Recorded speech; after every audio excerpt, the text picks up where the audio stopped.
Bueno, shalom a todos, muy buenos días, bienvenidos a Centro de Estudios Hebreos Teruá.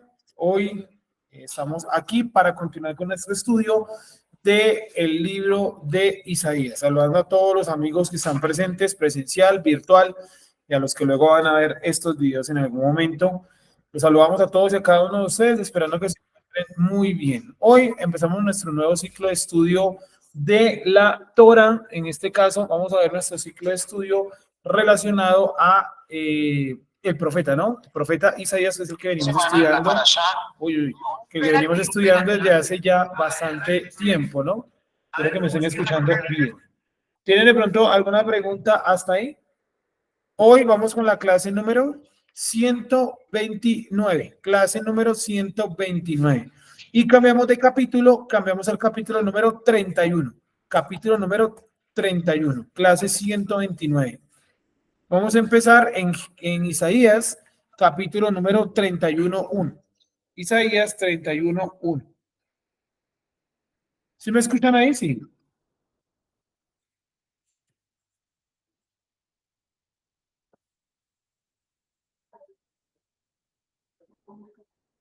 ¿Me están escuchando ahí, amigos y amigas? Sí, señor. Listo.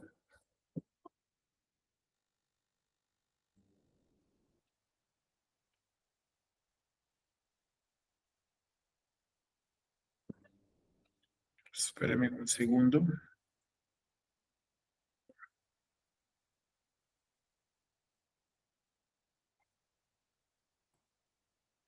Y listo, estamos compartiendo el enlace a otro hermano por aquí que también a veces se conecta. Segundito, miramos aquí de verificarlo. Perfecto, todo claro hasta ahí.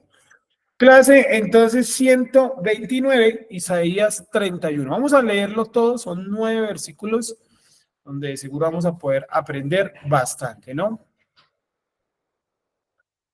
Hay de los que bajan a Egipto por socorro, estoy leyendo la versión que hacemos nosotros acá, Centro de Estudios Hebreos Teruá, ¿cierto? Entonces dice, hay de los que bajan a Egipto por socorro y se apoyan en caballos y ponen su confianza en carros de guerra, porque son muchos, y en caballería, por ser muy fuertes, por ser muy fuertes, pero no miran al Santo de Israel ni acuden a Yud-Heh, aunque él también es sabio y trae el mal, y no revoca sus palabras, sino que se levanta contra la casa de los malhechores y contra el auxilio de los obradores de iniquidad.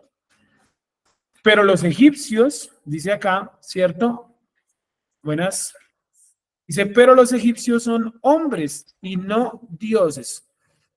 Por aquí, mi hermana, si quiere. Los egipcios son hombres y no, muchas gracias, y no dioses, y sus caballos son carne y no espíritu. Cuando pues Yuhel-Bajé extendiere su mano, tropezarán los ayudantes y caerán los ayudados, y todos ellos fracasarán juntos. Todos ellos fracasarán juntos. Porque así ha dicho Yuhel-Bajé, de la manera que cuando el león y el leoncillo gruñe sobre la presa, o gruñen sobre la presa. Pero una preguntita, solamente por curiosidad, ¿no? ¿Quién es el usuario NIM Financial Consultants? Es que no, pues como para saber, ¿no? ¿Alguien conoce a este usuario? NM Financial Consultants. No, bueno, continuamos entonces, nos escribes ahí en el chat para saber quién eres, ¿vale? Continuamos. Porque así me ha dicho Yuhel-Bajé, de la manera que cuando el león o el leoncillo gruñe sobre la presa, si se invoca contra él una multitud de pastores, de sus voces no se amedrentan, ni se acobarda a causa de su muchedumbre. Así descenderá Yuhel-Bajé de los ejércitos para pelear sobre el monte de Sión y sobre su santo monte. Estamos leyendo Isaías 31:4. Isaías 31:4. Como aves que vuelan alrededor de su nido, así Yuhel-Bajé de los ejércitos escudará a Jerusalén escudando, la librará, y pasando por encima, la salvará. Pasando por encima, ¿no? Una palabra, una expresión que nos recuerda el nombre de la Moedín que se nos aproxima. ¿Y cuál es? Pesach, ¿cierto? Que Pesach significa pasar por encima. Entonces, espero que esté quedando claro hasta ahí. Como aves que vuelan alrededor de su nido, así Yud-Heh-Vah-Heh de los ejércitos escudará a Jerusalén. Escudará a Jerusalén. Por supuesto, está hablando de la acción que hace el Creador de proteger a los habitantes de la ciudad, porque la ciudad finalmente son piedras y calles, ¿no? No es nada más. Y bueno, descender sobre el monte Sión, listo. 6. Volveos a aquel de quien se ha revelado con profundo intento los hijos de Israel. El texto está diciendo, vea, amigos de Israel, hijos de Israel, como se quieran llamar, hay que volver al Creador. Si ustedes no vuelven al Creador, va a ser muy complicado que Él escuche sus oraciones y que los atienda y demás. ¿Listo? Porque en aquel día cada cual rechazará con desprecio sus ídolos de plata y sus ídolos de oro, que vuestras manos los han hecho para pecar. O sea, los ídolos, bueno, ya vamos a explicar uno por uno más bien, ¿no? Más bien seguimos y luego nos devolvemos. Para pecar. Y caerá el asirio por espada, mas no de hombre, y espada no de ser humano, le devorará y se pondrá en fuga delante de la espada, y sus guerreros escogidos serán hechos tributarios, y su fortaleza se pasará a causa del terror. Se pasará a causa del terror. Hola, buenos días. A causa del terror. Hola, buenos días. Por aquí donde vamos a causa del terror. No voy. No veo. A causa del terror. Ya, 9. Y su fortaleza se pasará a causa del terror. Y sus príncipes, ay, gracias, esa es mi. Y sus príncipes, ¿cierto? Gracias. Se amedrentarán a la vista de una bandera. Lo dice Yud-Heh-Vah-Heh, cuyo fuego está en Sion y su horno en Jerusalén, ¿no? Entonces, básicamente es eso hasta ahí. Bueno, ¿alguna pregunta hasta aquí? Que hasta ahora estamos iniciando. Estamos leyendo Isaías, capítulo número 31. ¿Alguna duda o alguna pregunta hasta ahí? ¿Dudas, preguntas?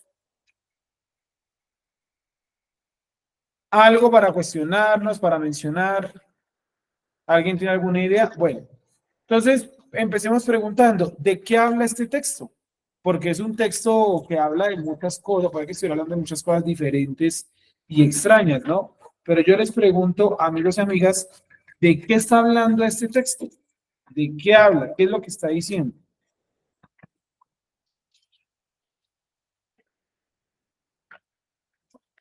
Entonces, para los que están presencial, estoy dando el material de hoy y del siguiente Shabbat. Porque el siguiente Shabbat vamos a empezar a las 11, o sea, un poquito más tardecito de lo habitual. Esto debido a que yo tengo en mi trabajo, o sea, que yo trabajo en un colegio, entrega de boletines, ¿no? Entonces, pues ahí como para no correr y demás, alistando material, mejor lo dejo listo de una vez y se los entrego para la siguiente clase. ¿Listo? Entonces, traerlo la próxima clase, que básicamente es la continuación del material del día de hoy. ¿Listo? Entonces, pasémosle a la señora Miriam, por favor, así las tres, gracias. Bueno, ¿qué preguntas hay hasta acá? ¿Qué creen ustedes? ¿De qué está hablando ese texto? ¿Qué idea tienen ustedes? Los escucho.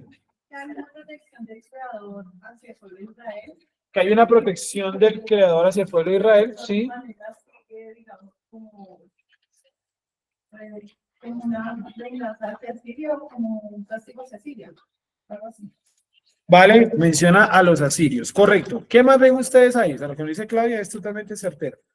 Y es lo que está en el texto, por supuesto. Me gusta esa parte que dice que él actúa como... ¿Un leoncillo? ¿Eso? No. Como... ¿Águila? Revoloteando encima de sus pueblos, no sé, como cuidando Como cuidando el nido, ¿sí?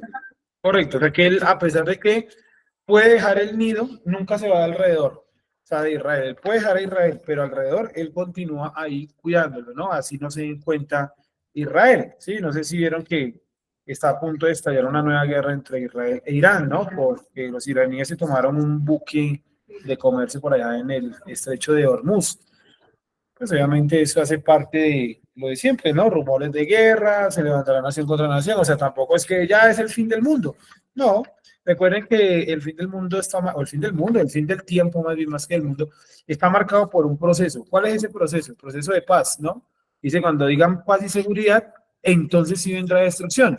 La guerra no debería preocuparnos más que la paz. Hay algo más preocupante que la paz, hay algo más preocupante que la guerra y es directamente la paz. ¿Correcto? El día que haya paz entre israelíes y musulmanes, ese día yo sí les diría, ahora sí busquemos dónde están los, ¿cómo se llaman? Los eclipses, ¿sí? Ahí sí vamos a buscar todos los eclipses que quieran, porque ese día que haya paz, eso sí va a marcar un cambio. Porque es que hasta ahora no hay ningún cambio, porque siempre han estado en guerra. O sea, ¿cuál es el gran cambio? ¿Cuál es el gran avivamiento que trajo el eclipse? Ninguno. El cambio va a venir cuando haya paz entre las dos partes. El que logre la paz, el tipo que logre la paz entre iraníes e israelíes, ese tipo sí podría llegar a ser un fuerte candidato a ser que el anticristo. ¿Sí? El anticristo. Bien, ¿alguna pregunta hasta ahí? Mire, señora B, el de esta semana y el de la otra semana. Su merced no vino la semana anterior, ¿cierto? ¿No? No, entonces también es igual que el último, que era este 55, abril 6. Sí, era este era el de la semana anterior. Listo. ¿Alguien faltó la semana anterior? Su merced vino la semana anterior, ¿cierto? Sí. Listo. Claro. Entonces 30 y 31. Vamos a volver a leer desde el capítulo, desde el versículo número 1. Estamos leyendo capítulo número 30, ¿no? 30, 30 o 31. 31, 31. 31, 1, por favor. 31, 1. Mira. 31, 1. Vamos a volver a leerlo. Entonces, repito, cuando haya paz en esos dos bandos, ahí sí alértense, ahí sí ese día pónganse cómodos sobre sus casas, porque ese día sí viene algo grande. La guerra no, la guerra siempre estaba ahí. Dice el 1, hay de los que bajan a Egipto por socorro y se apoyan en caballos y ponen su confianza en carros de guerra, porque son muchos, y en caballería, por ser muy fuerte, pero no miran al Santo de Israel, ni acuden a Yud-Heh-Vah-Heh. ¿A qué se refiere? A la gente que pone su confianza en una fortaleza o en un tipo de ayuda militar. ¿Sí? Entonces, esas naciones que se sienten poderosas porque tienen bombas atómicas, porque tienen carrotanques, aviones, todo el arsenal, toda la artillería para ir a la guerra, el creador dice, hay de ellos, porque hay algo más poderoso que eso. ¿Y qué es? Poder del creador, la mano del creador. Por eso se llama Dios de los ejércitos, Yuhet-Bakei Sebaot. Quiere decir que él está por encima de cualquier fuerza militar, llámese la que se llame. ¿Correcto? ¿Qué pasará ahí en Israel ¿qué harán al Eterno? ¿Qué harán? Digo que todo lo contrario, opino yo, ¿no? Que más bien todo lo contrario, sino que eso va a generar es que la gente... Porque hay manifestaciones de un lado del otro, porque la libertad a los secuestrados, porque sí, porque no. Entonces eso son... Sí, correcto. Entonces, yo creo que por lo que veo, por lo que más o menos interpreto, yo creo que todo lo contrario. Yo no creo que se esté dando como un acercamiento a la Torá. Siento que los judíos al contrario están es como dejando la tierra de Israel, porque no quieren volver a vivir que las barbaries de otras épocas perseguidos, asesinados en guerras, ¿no? Entonces, lo que va a generar es un efecto como más bien como contrario, desafortunadamente. Y a nivel mundial, pues la gente preocupada porque había un eclipse. Sí, deben estar preocupados por otras cosas, ¿no? Que por supuesto, vuelvo y lo digo, es importante los eclipses y todas esas señales, pero hay algo más importante y es directamente estudiar la escritura. Si usted no estudia, no puede entender los tiempos. Entiende las señales de los cielos. Y eso a medias, porque he escuchado explicaciones de los eclipses que es mejor ni verlas, ¿sí? No tiene ningún tipo de conocimiento científico del tema. Entonces yo creo que al contrario, generas como un aspecto contrario en el judaísmo, que es lo que nos importa, ¿no? El judaísmo es lo que nos importa porque el Estado de Israel Es un estado que ha regulado toda la vida para homosexuales y para la ONU, ¿no? Entonces, pues, no se pueden tampoco quejar mucho de lo que les puede llegar a ocurrir, ¿no? Me refiero al Estado de Israel, no a los judíos son otra cosa. Dos, entonces dice que hay gente, hay pueblos que han colocado su confianza en caballos, en carros de guerra y en todo, y aunque es muy fuerte, deberían mirar mejor a quién, al Santo de Israel. Eso es lo que dice acá, ¿sí? Deberían ver al Santo de Israel. ¿Quién es el Santo de Israel? Yuhel, ¿cierto? Y no acuden a Yuhel, no acuden a Yuhel. Miren cuántos ejércitos poderosos en toda la historia se han levantado contra la nación de Israel, mucho más fuertes, mucho mejor armados. ¿Y cómo terminaron? Derrotados. Tarde o temprano Dios los derrota. Miren ustedes, por ejemplo, los nazis, ¿no? Todo ese poderío militar que tenían y cómo causaron tanto daño en el judaísmo, ahí sí, judaísmo, cómo causaron tanto daño en el judaísmo matando a millones y de todas maneras cómo terminaron ellos destruidos, ¿no?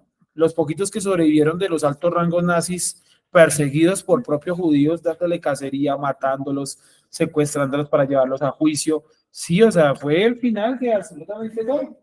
¿Me hago entender? Continuamos. Dos, aunque él también es sabio, o sea, el Eterno, y trae el mal y no revoca sus palabras. O sea, el hecho de que coloquen su confianza en elementos militares no quiere decir que Dios vaya a cambiar su opinión y no los vaya a destruir. Por eso cuando le dice a Israel, ¿tú por qué confías en Egipto? Le está diciendo, ni toda la fortaleza militar de Egipto te va a proteger porque este es un designio de Dios. ¿Listo? Trae el mal y no revoca sus palabras, sino que se levanta contra la casa de los malhechores y contra el auxilio de los obradores de iniquidad. Acá hay dos sujetos. Por un lado, la casa de malhechores y por otro lado, los obradores de iniquidad. Son dos. Obradores de iniquidad, casa de malhechores. ¿Cuáles son? O sea, ¿quiénes son? Les pregunto.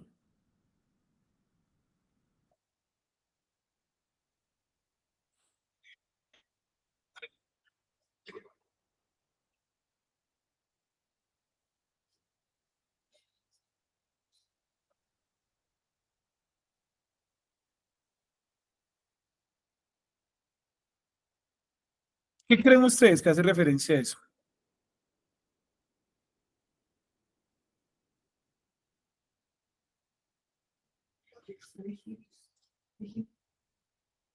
Egipto, bueno, ¿cuál podría ser Egipto?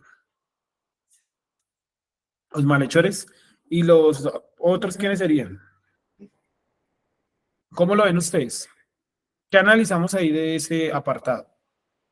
Los asirios, Los asirios, bueno, para ti, ¿cuáles serían los asirios?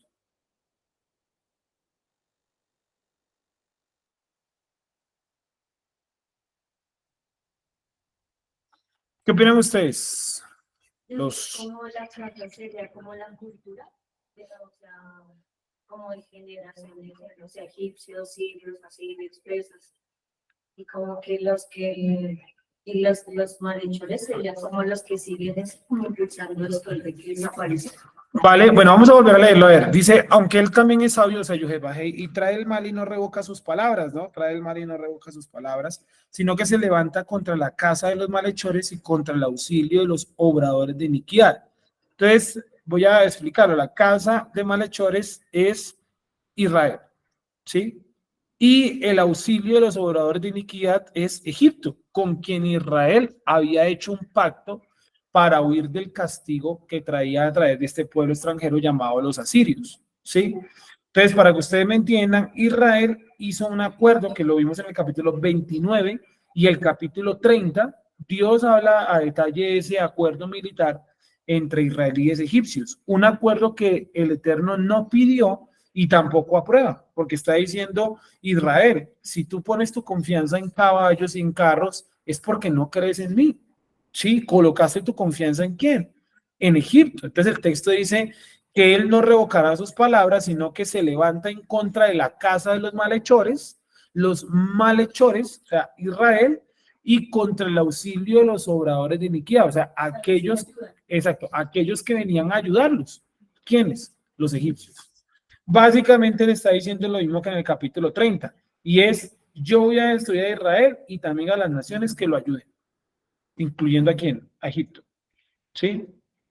Él iba o va a destruir, iba porque esto ya ocurrió, él iba a destruir al Israel en general y a los que lo apoyaran, porque era un decreto divino. Por eso dice, él trae el mal y no revoca su palabra. ¿Ustedes creen que Dios iba a revocar su palabra porque los egipcios ahora apoyaban a Israel? Por Dios, no tiene ningún tipo de sentido. ¿Me hago entender? Ningún tipo de presentación. ¿Alguna duda, pregunta hasta ahí? ¿Está todo claro? Y utiliza contra el auxilio de los obradores de iniquidad. La palabra iniquidad siempre es anti-Torah, ¿no? Entonces, contra los que ayudan a los que están en contra de la Torah. Entonces, de los obradores de iniquidad, ¿quiénes son? Pues Israel. Los que ayudan a los obradores de iniquidad son los egipcios. Los obradores de iniquidad es Israel. ¿Vale? En conclusión del versículo 2, el Eterno iba a destruir a Israel y también a los pueblos que lo ayudaran, porque los israelitas creían que con alianzas militares se iban a salvar de ese castigo del Creador. ¿Qué tal que lo que el Creador tenga ahorita para el Estado de Israel, no para el judaísmo, sea un castigo de ese estilo? ¿O qué tal no? O sea, están ahí las dos posibilidades, ¿no? Pero vuelvo y repito, esos acontecimientos mundiales, globales de la guerra y demás, aunque son preocupantes, no son el punto de inflexión. El punto de inflexión, el punto de partida, el punto de ruptura, según la misma escritura, ¿cuál es? La paz. ¿Sí? Dime. Es que, digamos, con respecto a eso, de esa latente guerra de ahorita, yo me puse a pensar, ¿y qué pasa si lo destruyen? Si mandan algo nuclear y definitivamente Israel, como estado que está ahorita, Sí. se destruyera todo, sí, ahora quedaría, digamos, pues con respecto a uno que de pronto era con gente que lo ataca todo el tiempo, ¿no? Que, pero su Dios, ¿qué es? Sí, y ahora pues donde supuestamente se cumple las cosas de comillas, nuestro Dios. ¿Qué pasa? ¿Sí? Entonces yo me ponía a pensar eso, ¿qué pasa si? Y digamos con esto que acabas de explicar, como que siento que es una constante, ¿sí? Más de que si ya pasó, es como una constante, o sea, como Correcto. que el Eterno vuelve y juega, o sea, si hacen alianzas con Estados Unidos, o sea... Tranquilo que Dios también va a destruir a Estados Unidos. Sí, Exacto. exacto, o sea, como que es una constante todo el tiempo, ¿sí me entiendes? Acuérdate de los romanos, que los romanos llegan a la tierra de Israel es porque los judíos, los macabeos, hacen un acuerdo con los romanos y los llevan a la tierra de Israel que para proteger la tierra, y después los romanos terminan dando un golpe de estado allá. Sí, entonces eso mismo, que aunque ya esto ya ocurrió puntualmente, ¿no? El trasfondo sí nos sirve porque es algo, como tú dices, repetitivo, ¿no? Que es que en cada generación ha sucedido eso, que Israel ha colocado su confianza en otros pueblos y luego Dios también destruye a esos pueblos poderosos y también destruye a Israel, ¿no? Eso siempre ocurre. Correcto, eso es lo que dice el relato de la parte de arriba, ¿no? Que él lo hace para que vuelvan a él. Sí, y es una constante. Entonces, hoy colocará su confianza en Estados Unidos, mañana en otro país y Dios a todos los ha que destruir. Sí. Miren, por ejemplo, la creación del Estado de Israel, que los judíos habían colocado su confianza en el Imperio Británico. ¿Y qué hizo Dios con el Imperio Británico? Pues lo destruyó, ¿sí o no? En manos de los alemanes durante la Segunda Guerra Mundial. Ellos son los que rompen, el destructor del Imperio Británico es la Alemania nazi. Y entonces, ¿qué le tocó a los israelitas que querían su Estado? Ir allá a Oriente Medio a pelear una guerra porque el Imperio Británico ya no existía. Pero ellos habían puesto su confianza en el Imperio Británico. ¿Sí? ¿Y cómo terminó eso? El Imperio Británico destruido. ¿Me hago entender? Dice 3, pero los egipcios, o sea, con los que ellos habían hecho un acuerdo militar, son hombres, cambian el título, pero los estadounidenses, pero los chinos, pero los rusos, pero los hindúes, pero los que sean, son hombres y no dioses, ¿sí? ¿Cuál es la autopercepción de estos pueblos de sí mismos? O sea, ¿cómo se perciben los estadounidenses? Prácticamente como dioses, los salvadores del mundo, inalcanzables, los más adelantados.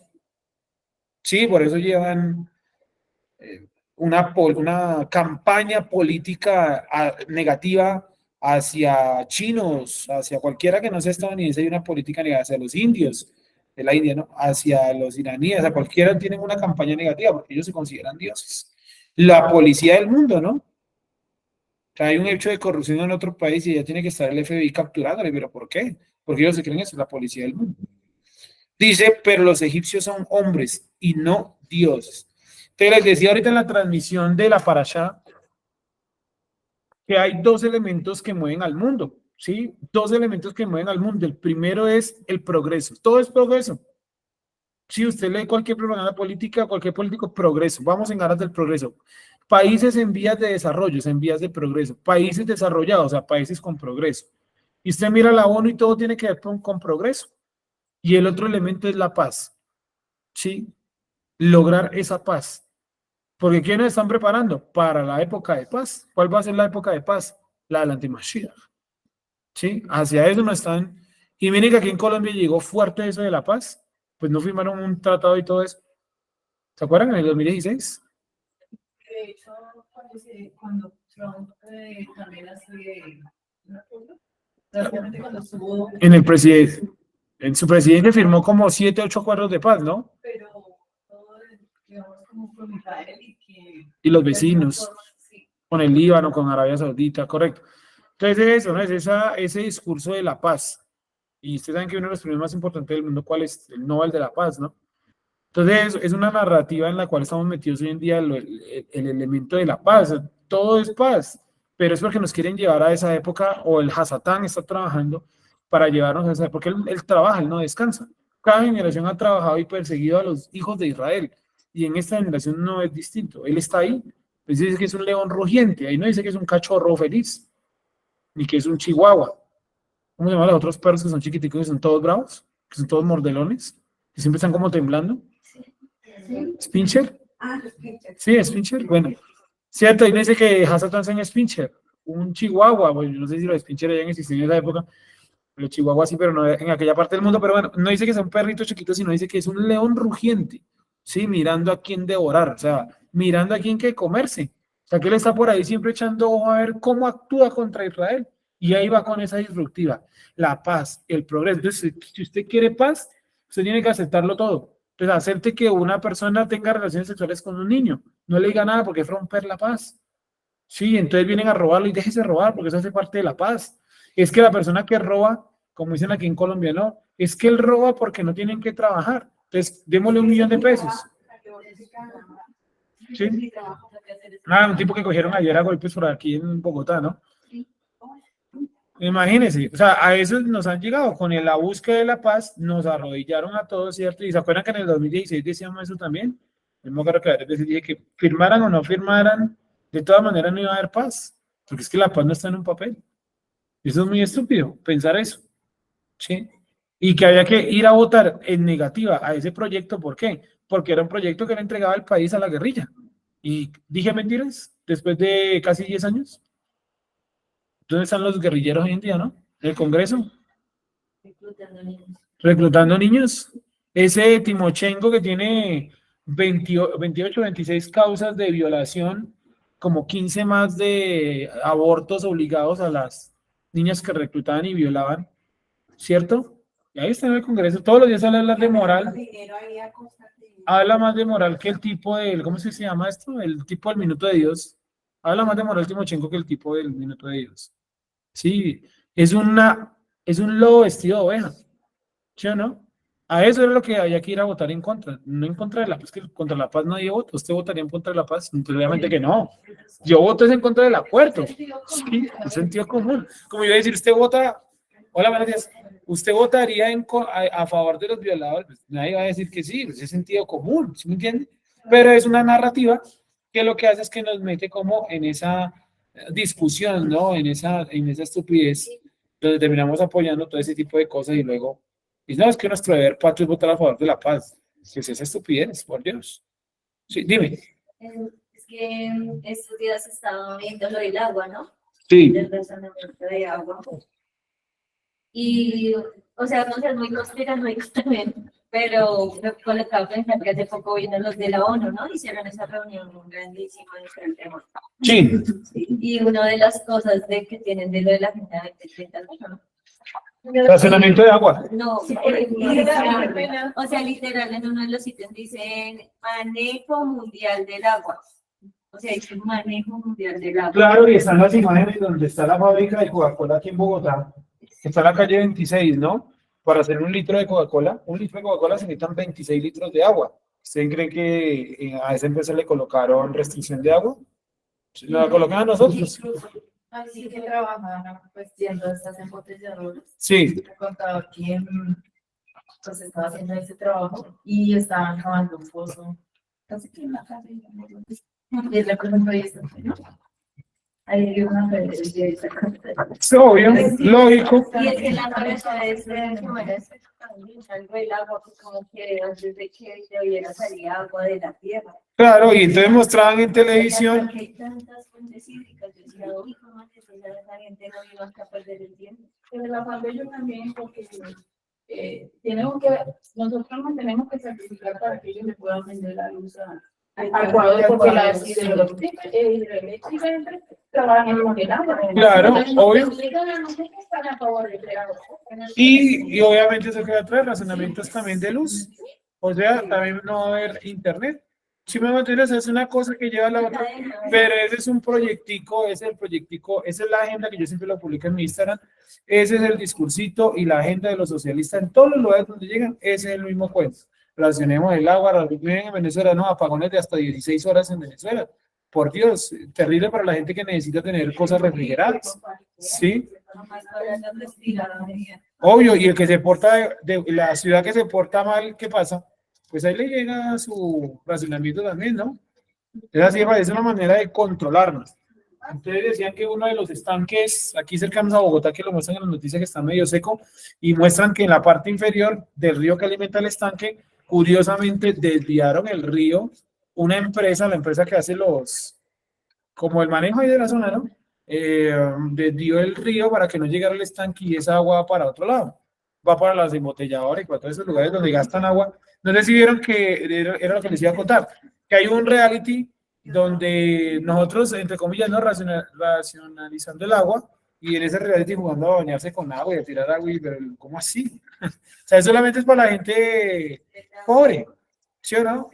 Y me señalan de dos. Imagínense.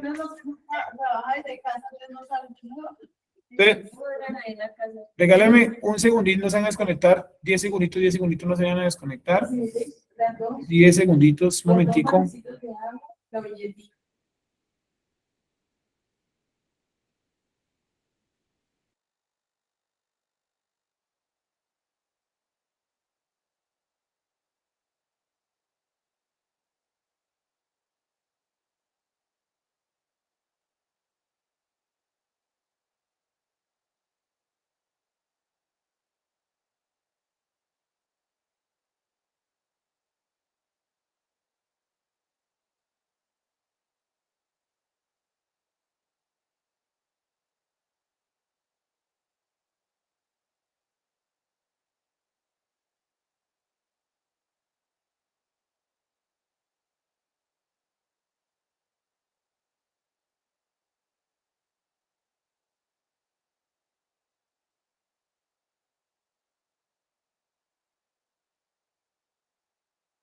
Escuchemos entonces a Pablo que nos va a leer algo de la... ¿Qué? Ah, ok, escuchemos. Pero no se escucha, que Ah, ya le vamos a colocar el micrófono. Dame un segundo.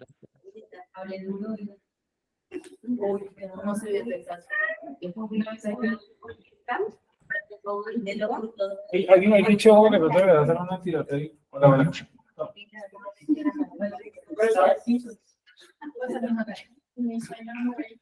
Dale, te escuchamos. ¿Cómo es? Es que tomé pues como en pantallazo de lo del el ítem de lo de la Agenda 2030, ¿sí? Y decía, mejorar la forma en que utilizamos, gestionamos y gobernamos el agua es esencial para hacer realidad los objetivos de la Agenda 2030. Como afirma Sigui, debemos reconocer el papel central del agua como catalizador de acción y el progreso de todos. Sí, pero entonces si usted recoge agua lluvia en la casa, entonces le ponen su multa, ¿sí? Un delito, porque cuando vienen a hacer las revisiones del agua, eso no se puede mostrar que uno recoge agua, eso es un delito grave, es una multa grandísima que le ponen a uno, pues por lo menos aquí en Bogotá, ¿no? Sí. Como bajo el conjunto que nosotros teníamos. Y era de una vez en estacionamiento. Ajá, y ustedes, porque quisieron la lengua. ¿Sabe qué? ¿Listo? Nos Sí. cambiaron el portador. Sí, eso es terrible. Estaba por 2 meses y llegamos. Obvio, ahí le subieron. Y ahorita me está llegando. Me choca es cuando les suena la luz en diciembre, que con los alumbrados. Y me da una... Uy, sí. Vamos a continuar. Un bombillo de eso, man. Dice, pero los egipcios son hombres y no dioses. O sea, mostrando en ellos también cómo tienen esa percepción de sí mismos como dioses, ¿no? Los salvadores del mundo.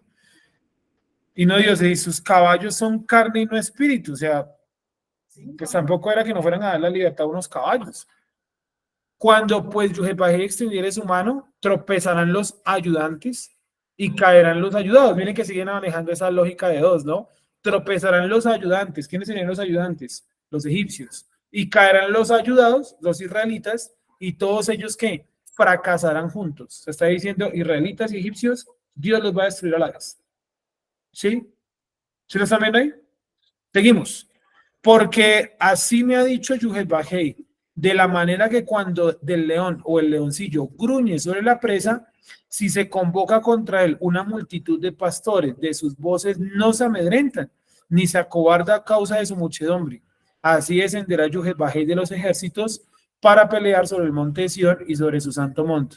Es decir, como el decreto era divino, la destrucción de Israel y de Egipto era un decreto divino, era una acción de parte del Creador, pues no crean que el Creador se iba a amedrentar porque Israel y Egipto acumulaban fuerzas militares contra él. ¿Qué se iba a amedrentar Dios por unas fuerzas militares? No es que los egipcios no son dioses, ni los caballos son espíritu. Entonces, ¿cómo él iba a tener miedo de que, no, es que los egipcios y los israelíes se unieron para combatir y evitar la destrucción? Si es un decreto divino, no hay cómo detenerlo. Por eso coloca el ejemplo del león y el leoncillo. Si el león tiene una presa, ¿usted cree que se va a asustar porque llega un campesino con un palo? ¿Usted cree que le va a tener miedo? Si no le va a tener miedo, sí, coge más duro la presa. Sí o no, es más, trata de defender su presa. Eso está diciendo que va a ser el Creador. Que así Egipto e Israel armen un ejército contra él y contra su designio, tranquilos, que él es como el león. No se va a asustar porque reúnen gente contra él. Imagina a Dios asustado porque los iraníes lanzan misiles. Sí. Asustado Dios porque Israel hizo un acuerdo militar con Estados Unidos. ¿Qué se va a asustar él con eso? Por Dios. Sí, ya se fue aquí el... ¿Ya? Como raro, ¿no? No, raro eso. De pronto venían a traer una citación o algo así, yo creo, ¿no? De pronto. Eso tiene que traer un policía, las citaciones a los juzgados y eso. 5, y entonces no salió nadie, entonces se fuera porque eso es ilegal dejarla ahí, toca entregarse en la mano a la persona. ¿Sí salió alguien? Ah, pero se la entregaron. Y lo cogieron a tiros. Sí. 5. Como aves que vuelan alrededor de su nido, así Yuhebajé de los ejércitos escudará a Jerusalén, escudando, la librará y pasando por encima la salvará. Está diciendo que a pesar de que él va a traer la destrucción, tranquilos que él va a guardar a Jerusalén, o sea, la esencia de nuestra nación. Él va a guardar a la gente, a los que tengan que guardar, él los va a guardar. ¿Sí? No es que se va a desatar una guerra, él va a guardar a los que tengan que guardar. Por eso hay un texto que dice que todo aquel que trate de preservar su vida, que la perderá, porque eso no depende de usted. No depende de usted cuántas libras de arroz usted guarde debajo de su casa para protegerse del antimachil. Eso no depende de eso, depende de otras cosas. ¿Sí? Principalmente de qué? La misericordia del Creador. Correcto, hay mucha gente que en la Segunda Guerra Mundial preparó búnkers y todo y los acondicionó para sobrevivir. Y antes de entrar al búnker los mataron, los capturaron, los extraditaron, los llevaron a campos de concentración y quedaron los búnkeres ahí, sí, muy bien hechos, pero sin gente adentro. Sí, me hago entender. Una página que manda a preparar alimentos con las 7 granos, ¿no? Y que cómo prepararlos para guardar. Sí, correcto. Que yo digo que puede ser algo útil, Sí, pero pues... Pero ten en cuenta que eso no nos va a salvar del juicio divino. El que le toque, hermano, puede tener una planta procesadora. Al que le toque, complicado. ¿Sí me entienden? Sí, lo mismo. Yo justamente estaba pensando eso ayer. Que ayer en el trabajo donde estaban cuadrando que las brigadas de evacuación y eso, ¿no? Y entonces, no, yo digo, no, en un terremoto y más con tantos niños y eso, no, que yo sí de la brigada, tal, no, man, eso cada quien corre por su vida, ¿sí? Y obviamente, pues uno, digamos, hay que como profesional y eso, uno dice, bueno, pues démosle también salida primero a los niños, ¿no? Pero también uno va a pensar, no, yo también tengo que salir de aquí porque, ajá, obvio, sí, no tengo una familia, o sea, mi trabajo no es mi vida. Sí. Eso es lo que los jefes no entienden. En todo lado, ¿no? Los jefes creen que su vida es la oficina. No, tengo una vida aparte. Sí. Mi vida, el trabajo es parte mía, no al revés. ¿Sí? ¿Correcto? Entonces, esas cuestiones de no, que hagamos una brigada y entrenemos un terremoto, eso es perder el tiempo, porque a la larga en un terremoto, ¿quién cumple eso? Sí, que mucha gente, yo me acuerdo cuando hubo el temblor el año pasado, ¿no? Que entrevistaban a la gente y decían que tenían los elementos listos para un terremoto, pero que se les olvidó sacarlos. Claro, que esa locura, sí. Vi una noticia hay una persona en las redes sociales que tiene un perro, esa es la persona es ciega y tiene un perro lazarillo, ¿no? Y se supone que el perro estaba entrenado para, en caso de terremoto, como ellos escuchan antes, ¿no? Ayudarlo a salir antes. Y resulta que la persona decía que él se dio cuenta que iba a haber algo porque fue a buscar el perro y el perro ya no estaba. Pero ya se había ido. Sí, él ya me lo, sí. Y ahí ya me lo, puse la confianza del perro. ¿Sí me entiende? Y dice que no, que le tocó bajar cogiéndose de los barandales de la escalera. Sí, porque el perro, seguro apenas el perro sintió que algo venía, hasta luego. Así que el lazarillo que nada, es mi vida primero, eso que es un perro. Sí, se fue, qué entrenamiento. Y después decía que el perro había llegado donde estaba el punto de reunión, el perro llegó ahí, sí, a buscarlo. Sí, te dije, no, pues como dijiste tú, puse su confianza en el perro, puso su confianza en Estados Unidos, en lo que usted lo quiera poner. De todas maneras, el día que venga el día del castigo, no hay cómo librarse, al que le va a tocar, le va a tocar. Eso no quiere decir que no seamos precavidos y todo lo demás es diferente, pero una cosa es ser precavido y otra cosa es colocar mi confianza, ¿no? Colocar mi confianza en eso sí es totalmente diferente. Creo que por aquí hay una pregunta. Claudia, te escuchamos.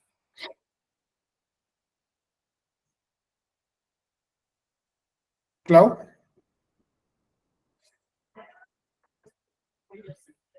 Entonces vamos a continuar porque creo que de pronto se le levantó sola la mano. Yo estoy acá y tú estás acá. Porque no te escuchamos, ¿vale? Cualquier cosa, pues nos avisas para escuchar. Dice 5, 6, ya lo leímos. 6, volveos a aquel de quien se ha revelado con profundo intento a los hijos de Israel. O sea, dejen de poner su confianza en Egipto, vuelvan a la Torá. Ese sería el verdadero buen inicio para los israelitas. Que si nosotros nos ponemos a analizar, realmente Israel aplicó esto en un pedazo, por lo menos un grupo de gente, ¿no? Que cuando los llevaron al exilio fue que muchos de ellos dijeron, oiga, sí, hay que volver a la Torá, y fundaron la casa de estudio, Bet Yeshiva, ¿cierto? La casa de estudio o que va a ser el antecesor de la sinagoga. ¿Por qué? Porque ellos se dieron cuenta que los habían mandado al exilio, algo que ellos no esperaban, porque tenían su confianza en las fuerzas militares, y cuando se dieron al exilio dijeron, oigan, esto era en serio. O sea, ¿qué nos toca ahora? Pues lo único que nos queda es volver a la Torá, porque lo otro ya lo hemos intentado y fracasamos. ¿Sí?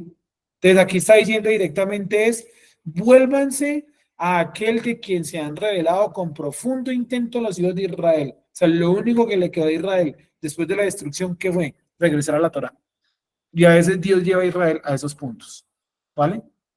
¿Alguna pregunta hasta ahí? ¿Todo claro hasta ahí?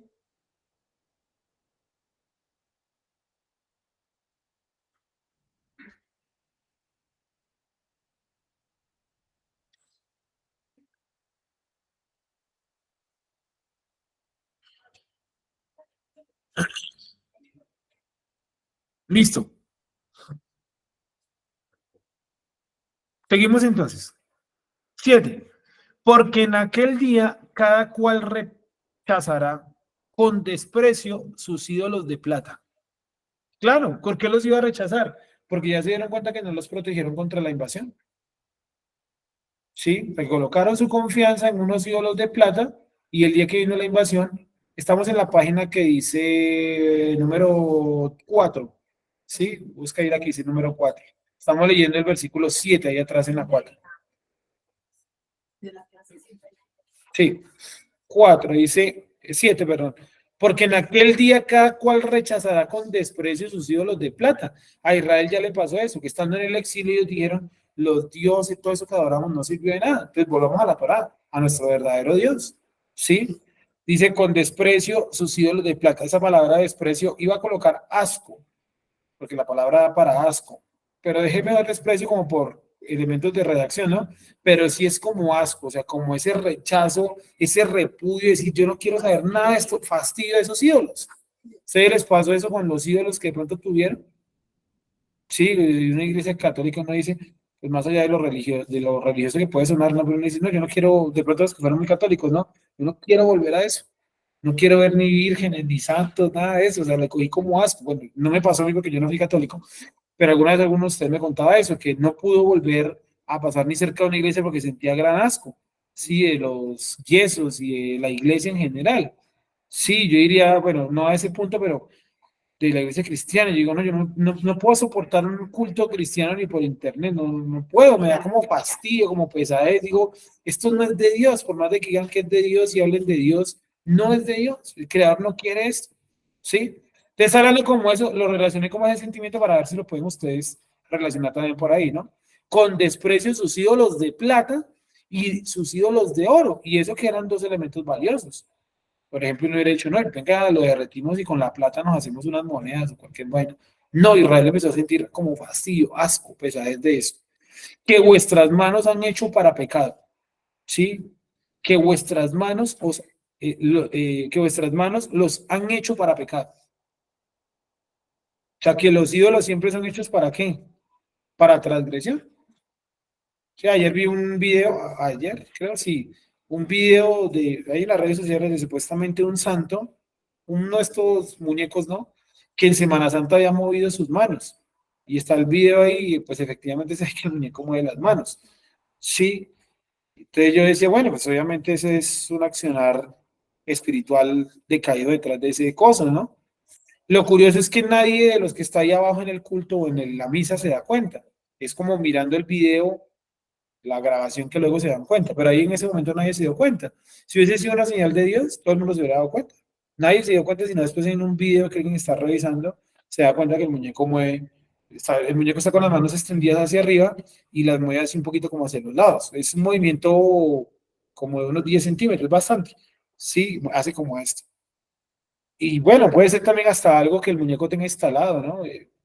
Si se acuerdan esas vírgenes que lloraban sangre, que después demostraron que muchas eran un sistema que les colocaban con una manguera por dentro, ¿cierto? Y para engañar a los creyentes, ¿no? Que había una corona que estaba como en pero Sí. la corona es que se movía y toda la gente haciendo más. Ah, yo también la vi, una corona de flores, sí, yo también la vi por ahí. Sí. Sí, lo vi, pero no le puse mucho. ¿Qué me decías tú? ¿Tú qué? Ah, pensé que ibas a decir algo. Entonces dice, no, el 7, porque en aquel día cada cual rechazará con desprecio, con asco, sus ídolos de plata y sus ídolos de oro, que vuestras manos los han hecho para pecado. Los ídolos siempre son hechos para pecado. Eso es mentira de que yo tengo a la Virgencita para recordar a la Virgen. Y es que la Virgen tenía esa forma. Es que esto es como tener una foto de su mamá. Sí, pero yo a la foto de mi mamá no le prendo velas, ni le rezo, ni creo que es la madre de Dios. Sí, no se puede comparar con una foto de mi mamá. Sí. Y tampoco le digo, madre, ¿cómo es que dice? Ave María, madre de Dios. Madre de Dios. Miren los errores, ¿no? Las cosas. Ave María, ¿qué? Madre de Dios. ¿Cómo así? Ruega por nosotros. O sea, tres frases, tres errores monumentales de lógica. ¿Sí? Y que curiosamente estas personas tienden a idolatrar también a su propia madre, basándose en esa teoría Claro. de que la madre de Dios es la madre de nosotros y la mamá y la mamá. La figura materna. Eso en Colombia es una sociedad extremadamente maternal, ¿sí? Maternal porque todo gira alrededor de la madre. Y por ahí es todo el amor de mamá. Sí, come, no sé, come pastas, no sé qué, como el amor de mamá. Sí, todo es por ahí. ¿Sí me entienden? Y tener la madre en la abuela. También, ajá, obvio. Y hay gente que dice, no es que, ¿cómo es que dicen esa frase que yo decía la vez anterior, que es una frase rara? Mamás, esa semana, iba en un Transmilenio y me acordé de eso que habíamos hablado, que yo había dicho en una clase que mamá, ¿cómo es que dice la frase? Que madre solo hay una, papá cualquiera. No, eso es mentira. Mamá es una, papá es uno, punto, no cualquiera. Sí, el hecho que usted odia a su papá no respondió por usted, eso no interesa, pero usted tuvo un papá, o sea, la lógica es un papá y una mamá, porque si no, ¿cómo, o sea, genéticamente no, sí, no es real. Entonces alguien iba en el Transmilenio donde yo iba esa semana y iba gritando por celular, iba como peleando con alguien por los gritos y eso, y decía, es que mamá primero, mamá número uno, le decía, usted no tiene por qué poner a esa persona, no sé si era la esposa, la novia, no tengo ni idea, por encima de mí, porque yo soy su mamá. Entonces eso muestra obviamente que es una sociedad que es muy maternal, ¿no? Todo gira alrededor. Y eso está mal, eso es lo que tú dices, no es una idolatría, es una idolatría. Dime. Sí, cuando yo aprendí a mamá. Sí, idolatría. Imagínense. Dice, porque en aquel día cada cual rechazará con desprecio sus cielos de plata, sus cielos de oro, que vuestras manos los han hecho para pecado. Y caerá el asirio por espada. Sí, o sea, le está diciendo a ustedes tanta preparación, va a venir un caos, pero finalmente que yo voy a acabar con los asirios. Y miren lo que dice, caerá el asirio por espada, mas no de hombre, y espada no de ser humano. O sea, ustedes con sus acuerdos militares me parece espectacular, pero los asirios, dice el creador, los voy a acabar soy yo. Y ya vamos a ver en qué relato sucedió eso, que eso sucedió realmente. Dice, y no de ser humano. Le devorará y se pondrá en fuga delante de la espada, y sus guerreros escogidos serán hechos tributarios. Claro, porque los asirios, cuando pierden contra el Eterno en Israel, terminan destruido su ejército y otro pueblo los domina y los controla, que es el pueblo de los babilonios. Y los termina siendo como tributarios. O sea, esta palabra se cumplió 100%. Y su fortaleza se pasará a causa del terror, y sus príncipes se amedrantarán a la vista de una bandera, lo dice Yuhet Bajei, cuyo fuego está en Sión y su horno en Jerusalén. Fuego en Sión, o sea, lo espiritual. Y en lo terrenal, el horno es Jerusalén. Lo que siempre hemos dicho, ¿no? Que el libro de Isaías maneja esas dos. Sión la pone como arriba y dice, la Torah es de Sión, y sus palabras son ¿de dónde? De Jerusalén. Siempre coloca esos dos tópicos. Aquí dice que su fuego está en Sión, en lo espiritual, y su horno, o sea, su accionar, en Jerusalén. Pero vamos a ver dónde fue que los asirios fueron derrotados por el Creador. Eso está en la Biblia. Vamos a leerlo en Segunda de Reyes 19. Segunda de Reyes 19. Ya lo ponemos aquí también para que los amigos que nos están acompañando virtual nos puedan escuchar también. La persona que entró con el usuario NIM Financial Consultants no nos contó quién es. ¿Quién será? ¿Será la señora Olga Garzón? Creo que no. Bueno, de todas maneras, nos cuentan quién es. Segunda de Reyes 19. ¿Cómo titula Segunda de Reyes 19? Judá es librado de Sennacherib. Judá Es librado de Sennacherib. ¿Sí? Dice, cuando el rey Ezequías lo oyó, ¿pero qué fue lo que oyó? En el 18, devolvámonos un poquito, ¿qué titula el 18? reinador de Ezequías y después Sennacherib invade a Judá. Eso, Sennacherib invade Judá. Vamos a leer ese. ¿Qué texto es ese? Segunda de Reyes 18, ¿qué perdón? 13. Segunda de Reyes 18, 13. Creo que ahí se están viendo los versículos, ¿verdad? En pantalla. ¿Sí se están viendo ahí, amigos y amigas? Sí. Sí, señor. Aquí es donde está el cumplimiento de lo que acaba de hablar Isaías. 18, 13. A los 14 años del rey Ezequías subió Sennacherib, rey de Asiria, contra las ciudades fortificadas de Judá y las tomó. ¿Se dan cuenta que las tomó? No importó que tuvieran una alianza militar con Egipto, él las tomó. Pero ahora viene la segunda parte de la profecía, y es que Dios iba a ahuyentar y destruir a los asirios, sin necesidad de Judá. Entonces Ezequías, rey de Judá, envió a decir al rey de Asiria que estaba en Laquis, yo he pecado, apártate de mí y haré todo lo que me impongas. Y el rey de Asiria impuso a Ezequías, rey de Judá, 300 talentos de plata y 30 talentos de oro. Dio por tanto Ezequías toda la plata que fue allá en la casa del Creador y en los tesoros de la casa real. Entonces Ezequías quitó el oro de las puertas del templo del Creador. Imagínense, tocó empezar a desarmar el templo porque no había cómo pagarlo. ¿Sí? Dígame si esto no era un castigo de Dios.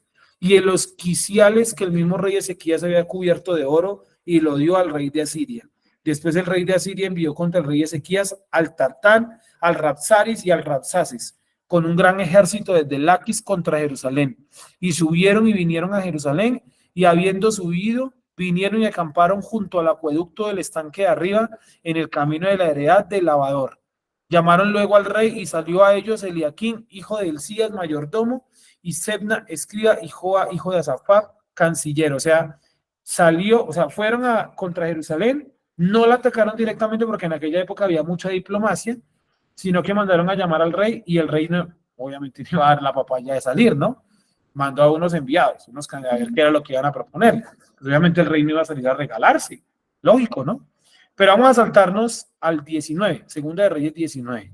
Básicamente los tipos le dicen ahí que van a conquistar Jerusalén, que no van a respetar el acuerdo que habían hecho atrás de pagar anualmente un oro y una plata. O sea, fueron sí, fueron avispados, abejas, no encuentro la palabra como para ponerlo más en un término más que me entiendan todos. Fueron astutos, ¿cierto? Fueron astutos, porque dijeron, bueno, usted no quiere que conquistemos Jerusalén, páguenos esta plata y este oro. Cuando el tipo pagó la plata y el oro, conquistaron Jerusalén, llegaron a conquistarla. Sí, fueron astutos. Y el rey de Judá, miren lo que pasa. Cuando el rey Ezequías de Judá lo oyó, rasgó sus vestidos y se cubrió de cilicio y entró en la casa del Creador. Rasgar los vestidos era romper el manto que ellos usaban. Ese era un símbolo, o sea, no fue que cogió la ropa o Hulk, ¿cierto? Y la rompió y se transformó. No, no, no.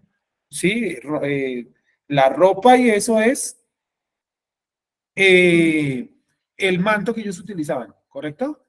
Y envió a Eliaquín, mayordomo, a Sebna, escriba. Bueno, los manda ahí, ¿no? Pero vamos a ver. ¿El cuál?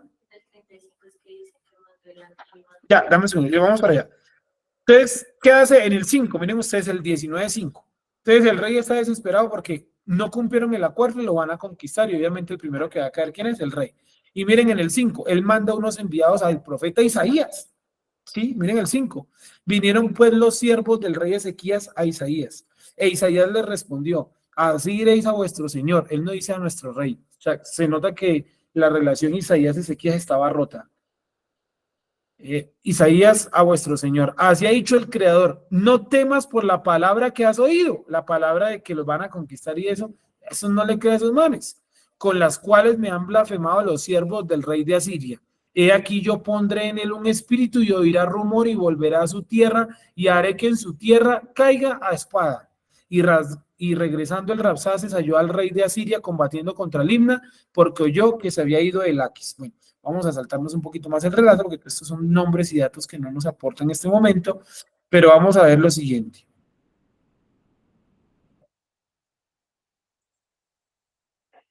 Versículo 29, 19-29.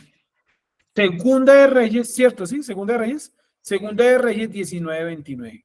Y esto te daré por señal, oh Ezequías, este año comeréis lo que naciere de suyo, y el segundo año lo que naciere de suyo, y el tercer año sembrarás, y llegaréis y plantaréis viñas y comerás del fruto de ellas. Esto lo dice Isaías.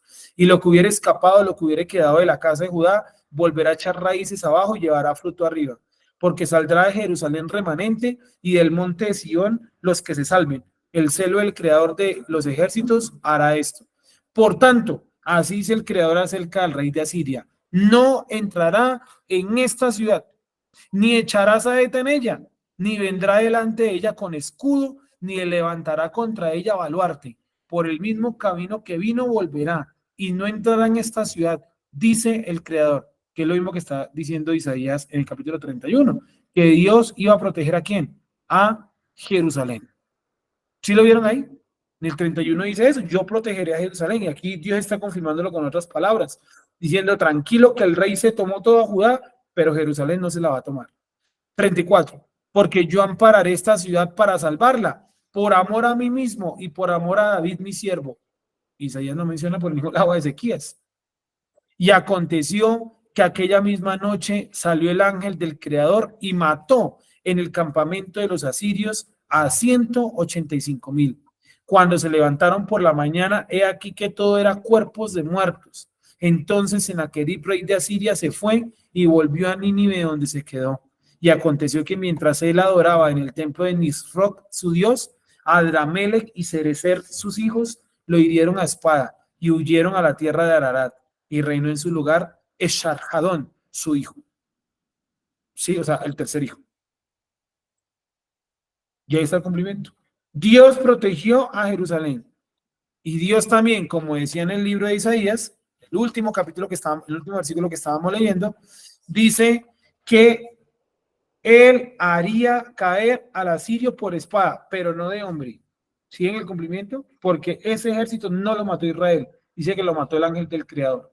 Y hay una investigación muy seria que hicieron en un lugar de Israel llamado el campo de Sennacherib, que es donde los asirios acamparon, y encontraron un sinfín de cadáveres, ¿no? Madrigueras de ratones, como no hay más en esa tierra de Israel. O sea, es un lugar donde hay muchas ratas.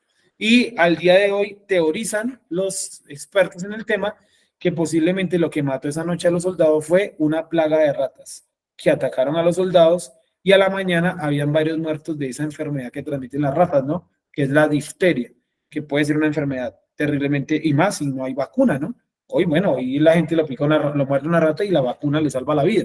Pero en aquella época sin vacuna, la difteria era, chao, morirse. Sí, mortal. ¿Me hago entender? Y la misma rabia. Por eso el texto dice que el ángel, esa es una posibilidad, o sea, no crean que eso es real 100%, es una posibilidad, es una teoría, ¿correcto? Pero acá dice que el ángel del Creador los mató. Y en Isaías, capítulo número 31, dice, y caerá el asirio por espada, mas no de hombre. Ahí está quedando claro, o sea, ustedes no van a hacer nada, yo me voy a encargar de los asirios. ¿Se dan cuenta del cumplimiento de la profecía? Ahí está más que claro. ¿Preguntitas hasta ahí? Ese demonio, Nisroch, ¿sí? pues ese dios o demonio, Sí. ese era egipcio. Mira que no sé. No, pues tiene que ser asirio, ¿no? Pero no sé no sé nada de ese dios, sinceramente en ese momento no. Pero pues acá dice que era el dios de los asirios, ¿no? Entonces, pues no sabría decirte cuál es su forma, cuál forma de esto ahí, forma de qué animal. Pájaro. ¿Un pájaro? Ya pues, no sabía. Aquí lo muestran también, pues yo lo veo como, no sé, Sí, porque si fuera un pájaro, porque yo no sé, no lo he mirado, sería interesante porque el texto dice que así como revolotea Dios, ¿será que era un vainazo ese Dios? Así como revolotea Dios alrededor del nido, lo protegerá. ¿Será que ellos creían que el Dios era eso, un pájaro que los protegía? ¿Un águila? Ah, entonces sí puede ser una indirecta a ese Dios, lo que está diciendo la profecía, ¿no? Porque como la profecía es contra Asiria, está diciendo nuestro Dios, él sí nos protege como un pájaro, no como su pajarito ni roques de mentiras, de juguete. ¿Sí me hago entender? Curioso, ¿no? Yo realmente no lo investigué, entonces no. Estoy desconjeturando de lo que ustedes me están diciendo. Dice, volvamos nuevamente a la profecía, Isaías, para terminar, Isaías capítulo número 31, versículo número 8, ¿sí? 8, 8 y 9. casi todos tienen como una bolsita. La malética de los dioses, sí. Sí. La bolsita de los dioses está en todas las culturas de la antigüedad. Y caerá, vamos a leer el 8, 31:8. Caerá el asirio por espada, mas no de hombre. ¿Qué los mató entonces? El ángel del Creador. Estamos teorizando que hay una teoría o hay una posibilidad que teoriza que ellos murieron posiblemente por una plaga de ratas. ¿Sí? Seguimos. Caerá el asirio por espada, mas no de hombre, y espada no de ser humano. Le devorará y se pondrá en fuga delante de la espada, y sus guerreros escogidos serán hechos tributarios. Claro, porque después los asirios terminaron siendo tributarios de los neobabilonios, y su fortaleza se pasará a causa del terror. Claro, porque esa noche dice que tuvieron terror y se levantaron unos contra... Bueno, y sus príncipes amedrantarán a la vista de una bandera, lo dice el Creador, cuyo fuego está en Sion, en lo espiritual, y su horno está en Jerusalén.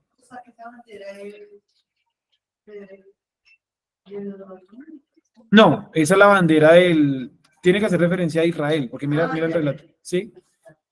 Yo creo que hace referencia es como a lo lejos, como las banderas se ven desde lo lejos, o sea, como a lo lejos de Jerusalén, ellos iban a caer, ¿sí? Dice, cuyo fuego está en Sion y su horno está en Jerusalén. Ahí lo vemos, ¿no? Entonces, ¿se cumplió esto? ¿Esta profecía del 31? Claro que sí, se cumplió. ¿Listo? ¿Alguna preguntita hasta ahí? ¿No? La otra semana vamos a empezar la clase a las 11, ¿vale? Los espero. Igualmente aquí, pues si quieren llegar un poquito más antes, ahí va a estar Claudita para que les abra, pero la clase va a empezar a las 11 porque yo vengo un poquito corriendo del trabajo, pero bueno, aquí estoy a las 11 para que empecemos la clase, que es el cierre del capítulo número 31. Ya les di el material, que es el folletico de la clase 31, ¿cierto? Este folletico, ahí están todos los materiales que les di, ahí están todos, ya también Olguita que se lleva los folleticos, ahí está. 30 y 31 los entregamos el día de hoy. Ahí encontramos los resúmenes de esto, ¿no? Es esto que es los contenidos de Isaías. Este pasaje que ustedes encuentran en hebreo, que alguien me preguntaba la cosa que esto que era, es el primer versículo de cada capítulo. Este es el primer versículo del capítulo 31, ¿vale? Que está ahí en hebreo. Yo siempre lo coloco. Me gusta siempre colocar el primero, ¿vale? ¿Alguna pregunta hasta ahí? ¿No?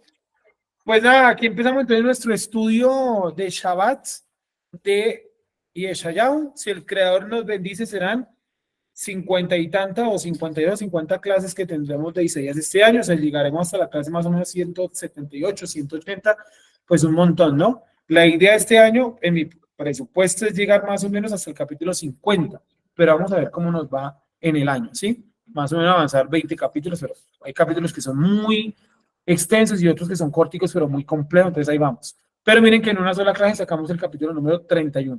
Antes de que ya todos guardaron la Biblia, capítulo 32, ¿cómo titula? Igual vamos a ver la otra semana un poquito la introducción, pero simplemente déjenos con el título. ¿Se te cayó algo? Ah, no. Es un huevo.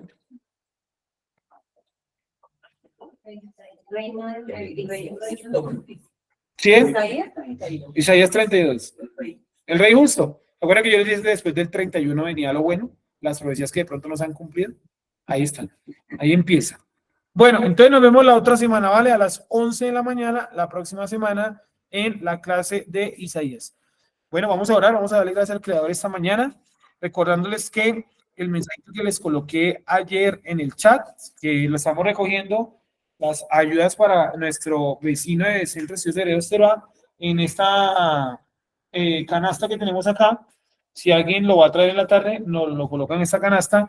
La idea es dárselo pues hoy mismo, que se acabe el chat, pues yo voy y se lo doy, ¿no? Nada, pues oremos, los esperamos esta tarde. Tenemos esta tarde a la 1:45 la oración, a las 2 de la tarde otras enseñanzas con Luisa, a las 3 la clase de historia y a las 4:30 la parasha de la semana, la primera del año, Bereshit. ¿Listo? Oremos. Padre, te damos gracias por tu bondad y por tu misericordia. Te alabamos y te exaltamos en esta tarde. Tú eres el único verdadero y justo, fiel y verdadero, que traes a nosotros tu palabra. Solamente tú has colocado palabra de vida a través de Yeshua, el Mashiach. Y hoy estamos aquí gracias a la labor que él hizo de restauración. Gracias a que él cumplió tu voluntad y no la suya. Gracias, Padre eterno, por este siervo sufriente, abnegado, valiente, en quien tú has colocado tu poder y lo has levantado como primogénito tuyo.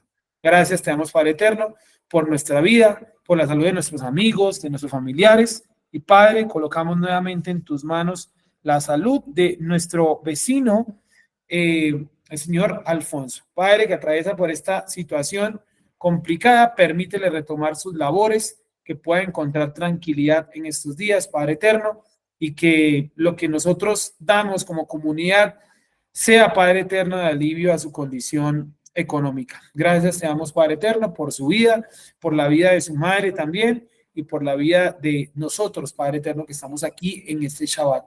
Levántate como un escudo protector de este lugar y permítenos aprender cada día más según tu misericordia. Te alabamos, te exaltamos, ponemos nuestra vida en tus manos. Gracias te damos, Padre. Amén. Amigos, muchas gracias. Recuerden que ahí tenemos también la Sedaká y que tenemos Hagigá de Pesa el día abril 21 en la tarde, ¿vale? Cualquier cosa, igualmente yo publiqué por ahí una imagencita con las fechas. Muchas gracias a todos y que estén muy bien.